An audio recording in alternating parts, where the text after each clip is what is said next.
아기 때는 가리지 말고 다 먹여야 튼튼하지. 어르신들의 이야기와 의사들의 말이 반대입니다.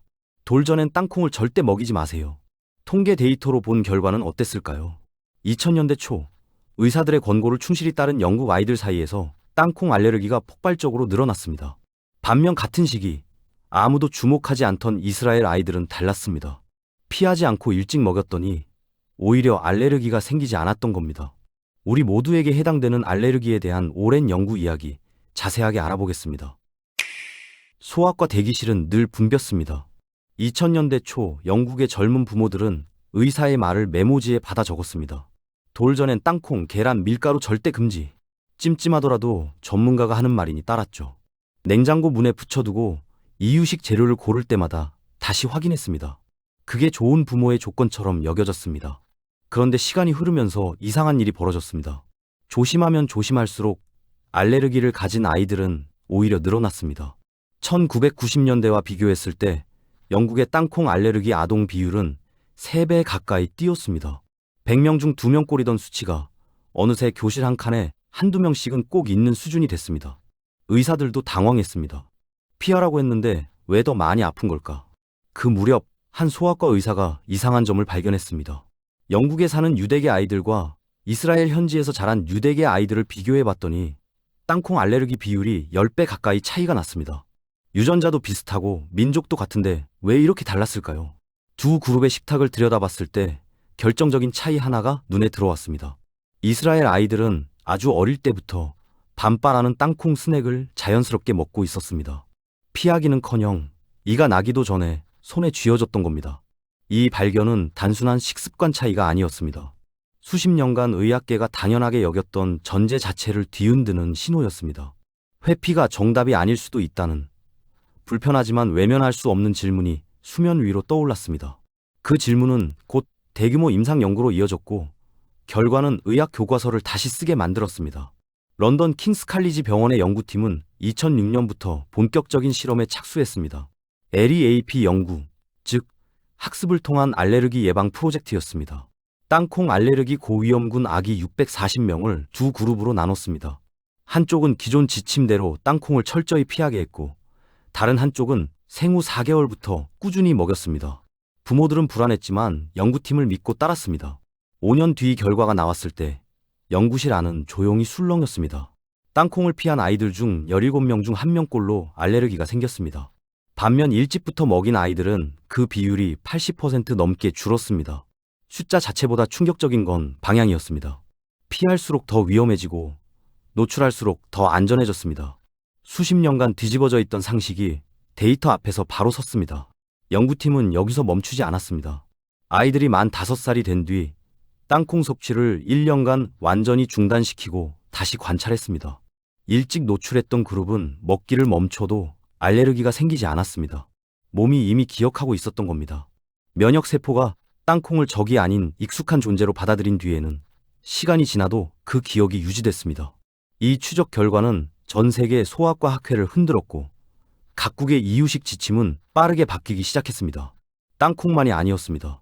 계란, 밀가루, 우유 등 주요 알레르기 유발 식품 전반으로 같은 원칙이 확대됐습니다. 생후 4개월에서 6개월 사이 이것저것 다양하게 먹여보는 것이 오히려 아이를 지키는 방법이라는 결론이었습니다. 한 나라의 국민 과자가 쏘아올린 작은 의문이 결국 전 세계 육아의 방향을 바꿨습니다. 결과는 분명했습니다. 그런데 한 가지 의문이 남았습니다. 조기 노출이 효과적이라면 애초에 왜 현대 아이들은 이토록 알레르기에 취약해진 걸까요? 불과 한 세대 전만 해도 땅콩 알레르기는 드문 일이었습니다. 교실에서 에피펜을 들고 다니는 아이는 거의 없었고 급식에서 특정 재료를 빼달라는 요청도 흔하지 않았습니다. 무언가가 달라졌습니다. 과학자들은 그 답을 위생 가설에서 찾았습니다. 현대 사회는 눈부시게 깨끗해졌습니다. 상하수도가 정비되고 항생제가 보급되고 기생충은 사라졌습니다. 아이들은 흙 위에서 뒹굴기보다 소독된 매트 위에서 놀았습니다. 얼핏 보면 더 건강해진 환경 같지만 면역세포 입장에서는 달랐습니다. 싸울 적이 없어진 면역체계가 할 일을 잃고 무료해진 겁니다. 문제는 그 다음에 생겼습니다. 실전 경험 없이 대기 중이던 면역세포들이 처음 마주친 낯선 단백질을 위험한 침입자로 오인했습니다. 땅콩, 계란, 밀가루 같은 평범한 음식이 갑자기 공격 대상이 된 겁니다. 몸이 스스로를 향해 경보를 울리는 상황. 이것이 알레르기의 실체입니다. 깨끗할수록, 조심할수록 오히려 더 예민해지는 역설이 여기서 만들어졌습니다. 면역 체계에는 일종의 골든타임이 있습니다. 태어난 직후부터 생후 몇 달 사이, 아직 반응 방식이 굳어지지 않은 시기입니다. 이때 다양한 음식을 경험하면 면역세포는 그것을 위험하지 않은 존재로 기억에 새깁니다. 반대로 이 시기를 지나치게 깨끗하고 제한적으로 보내면 나중에 처음 마주친 음식을 적으로 받아들일 가능성이 높아집니다. 피하려 했던 그 시간이 사실은 가장 중요한 훈련의 시간이었던 셈입니다. 여기까지 듣고 나면 문득 떠오르는 말이 있습니다. 어렸을 때는 가리지 말고 이것저것 다 먹여야 튼튼하게 크지. 할머니가 혹은 동네 어르신이 툭 던지던 그 말입니다. 그땐 그냥 옛날 사람들의 낡은 생각이려니 했습니다. 위생관념이 부족해서 하는 소리라고 속으로 고개를 저었을지도 모릅니다. 그런데 최신 의학이 수십 년을 돌아내린 결론이 그 뻔한 잔소리와 정확히 같았습니다. 생각해보면 우리 부모 세대만 해도 아이들은 훨씬 다양한 환경에 노출됐습니다. 흙바닥에서 놀고 씻지 않은 손으로 과일을 집어먹고 어른 밥상에서 이것저것 집어먹었습니다. 지금 기준으로 보면 아찔한 장면들이지만 면역세포 입장에서는 최고의 훈련이었습니다. 다양한 자극을 일찍 자주 만나면서 몸이 자연스럽게 무엇이 위험하고 무엇이 위험하지 않은지를 익혀갔습니다. 반면 요즘 아이들의 환경은 정반대입니다. 손 소독제가 늘 곁에 있고 이유식 재료는 꼼꼼히 따지고 외출 후엔 반드시 씻깁니다. 사랑에서 비롯된 선택들이지만 면역세포에게는 실전 없는 대기 상태가 길어지는 셈입니다. 지금 전 세계 소아과 지침이 바뀐 이유도 바로 여기에 있습니다. 생후 4개월에서 6개월 사이 알레르기 유발 가능성이 있는 음식도 조금씩 경험시키는 것이 오히려 아이를 지키는 길이라는 것입니다. 면역력은 보호막 안에서 자라지 않습니다. 부딪히고 경험하고 기억하면서 단단해집니다. 수십 년간 의학이 돌고 돌아 찾아낸 답이 결국 어른들의 그 짧은 한마디 안에 이미 담겨 있었습니다. 다만 한 가지, 이미 알레르기 반응이 나타난 아이라면 반드시 전문의와 상담한 뒤 신중하게 접근해야 합니다. 지혜는 따르되 내 아이의 상태를 먼저 살피는 것이 순서입니다.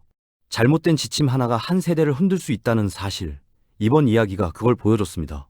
그런데 더 무서운 건 그 지침이 나쁜 의도에서 나온 게 아니었다는 점입니다. 의사들은 진심으로 아이들을 보호하려 했습니다.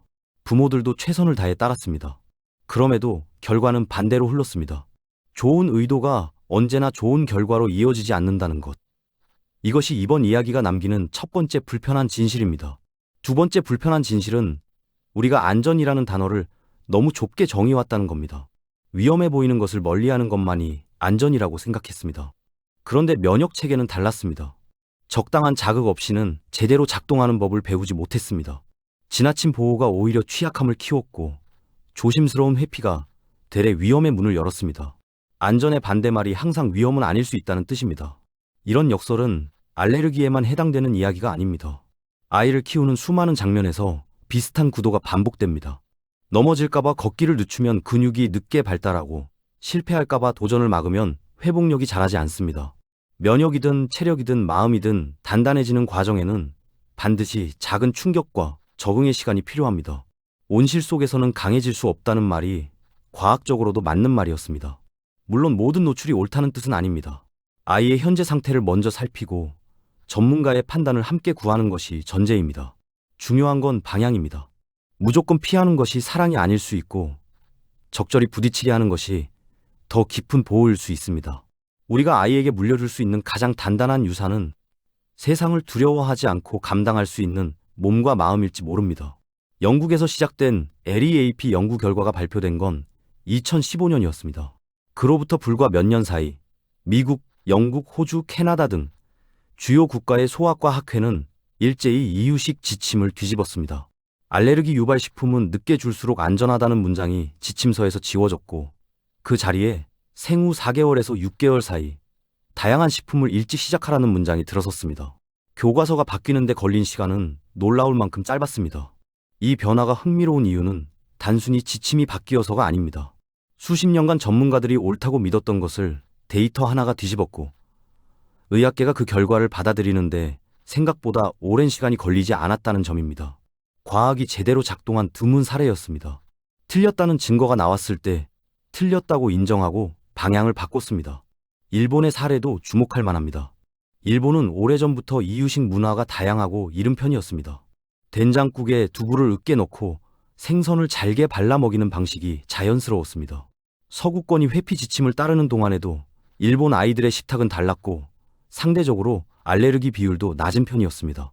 물론 식문화와 환경 차이가 복합적으로 작용한 결과지만 다양한 식재료를 일찍 접하는 식습관이 면역 훈련에 유리하게 작용했을 가능성을 배제하기 어렵습니다.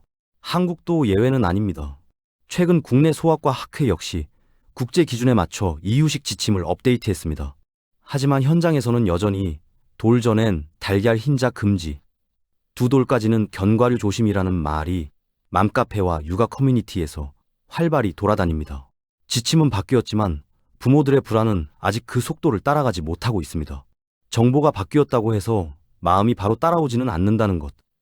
이것 역시 우리가 함께 생각해 봐야 할 지점입니다. 지침이 바뀌었다는 사실을 알아도 막상 아이 앞에 서면 손이 멈춥니다. 머리로는 이해했지만 가슴이 따라오지 않는 것. 부모라면 누구나 아는 감각입니다. 생후 5개월짜리 아이에게 땅콩 버터를 조금 발라준다는 게 말처럼 쉽지 않습니다. 혹시라도 반응이 나타나면 어떡하지? 내가 잘못 판단한 건 아닐까?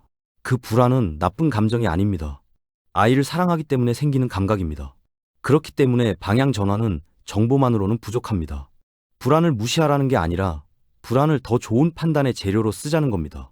첫 번째로 할 일은 우리 아이의 현재 상태를 확인하는 것입니다. 이미 특정 음식에 반응을 보인 적이 있다면 조기 노출 원칙을 그대로 적용하면 안 됩니다. 반드시 소아과 전문의와 상담한 뒤 필요하다면 알레르기 검사를 먼저 받아보는 것이 순서입니다. 아직 아무 반응이 없는 아이라면 이야기가 달라집니다. 이 경우엔 오히려 늦추는 것이 더 위험할 수 있습니다. 처음 시도할 때는 소량부터 집에서 낮 시간에 시작하는 것이 좋습니다. 반응을 관찰할 시간이 충분한 환경을 만들고 한 번에 한 가지 식품씩 간격을 두고 시도하면 혹시 반응이 생겼을 때 원인을 파악하기 쉽습니다. 겁이 나는 건 당연하지만 준비된 노출은 무방비 회피보다 훨씬 안전합니다. 육아는 결국 작은 결정들의 연속입니다. 그 결정들이 쌓여 아이의 몸과 마음이 만들어집니다. 완벽한 선택은 없지만 더 나은 정보를 바탕으로 한 선택은 분명히 있습니다. 불안을 안고도 한 걸음 내딛는 것. 그게 오늘날 부모에게 필요한 용기의 모양일지 모릅니다. 두려움이 앞을 막을 때 데이터와 전문가의 말을 나침반 삼아 방향을 잡는 것으로 충분합니다. 이번 이야기의 핵심은 단순합니다. 위험을 피하는 것만이 보호가 아니라는 것입니다.